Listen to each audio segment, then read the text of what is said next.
Welcome back everybody, MC here with another video, and today I want to show you guys how to farm Souls of Night in Terraria. And Souls of Night in Terraria drop from the Crimson or Corruption biome as long as you're in the Cavern lair. So what I've done here is I've set up a mob farm, and I showed you how to make a simple mob farm in another video, which I will link up above. But for now, we are going to try and show you how to get Souls of Night to drop. And this isn't technically an AFK farm because there are some enemies that can go through blocks. So I would try and pay attention to the screen when you're doing this. But you don't have to do anything. You can just sit here, maybe go on your phone, chill, watch some TikTok, whatever. So when it comes to the Souls of Night, they're useful for many things. You can make a special key that you put into a wooden chest to create a Crimson or Corrupted Mimic. And you can also make a lot of the other like boss spawners with Souls of Night as well. So there's a few things that you need Souls of Night for. And you're not going to need that many of them, but it would be nice to farm a good few. For example, I have, how many on me? I have 4 on me, so I'm probably going to need to get that up to about 99 or 100. Let's turn off auto pause so that we can let these guys die while we talk. I'm going to put down a bone platform as well and out candles so we can increase spawn rate. With the corruption and crimson, the spawn rate is already increased already. And the most important thing when it comes to farming Souls of Night is you have to be in the Cavern lair. So what you want to do is you want to go into the Cavern lair and you want to make your mimic farm, or make your farm, sorry, out of crimson blocks or corruption blocks. So this area, for example, wasn't crimson when I first arrived. It was just a normal snow biome. And because I have so many blocks in the area, it turned to crimson. And any enemies that can drop money, pretty much, can drop Souls of Night. Now, there are a few exceptions to that. Usually, when it comes to Souls of Night, you're looking at the bats, you're looking at the slimes, and you're looking at just anything that's kind of squishy. That's usually the rule of thumb anyway. But just sit here and enemies are going to drop Souls of Night. Not every enemy is going to drop it 100% of the time. It's kind of like a percentage chance, but you'll have plenty. I'd recommend getting a couple of 100 from this farm. You don't need that many Souls of Night in your playthrough. And it's just good to have plenty ready so you don't have to keep coming back and doing this over and over again. But if you want more Souls of Night for other things, of course, then just keep coming back.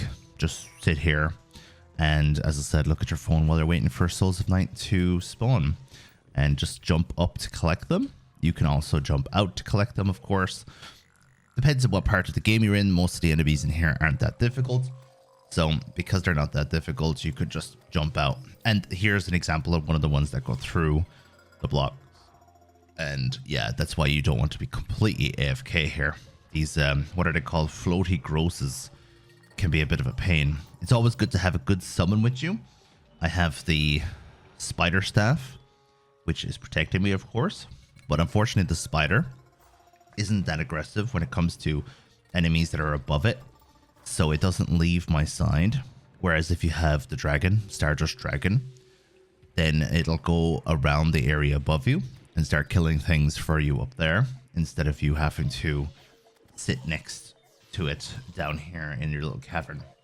And I'm actually taking a lot of damage here, so let's heal up. I'm spending too much time talking and not enough time protecting myself from these enemies.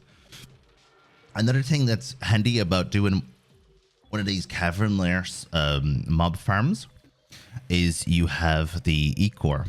You can actually farm Ecor as well down here.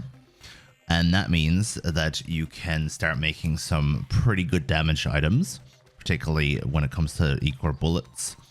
And you can just farm those because they're not something that you usually want to go out of your way to farm, but it's really handy to have them. And since you're in the Crimson biome, you can also have a small chance of getting the Crimson Key as well.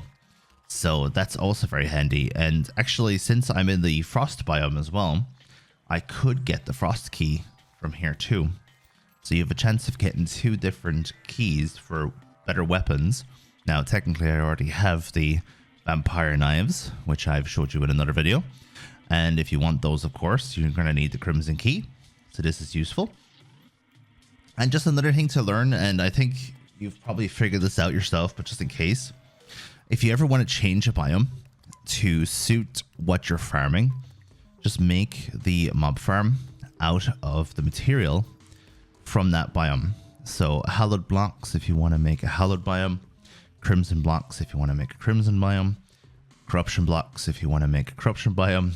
Best of luck trying to make one of these out of sand, but if you want to make, for example, a desert biome, you can make one with these blocks.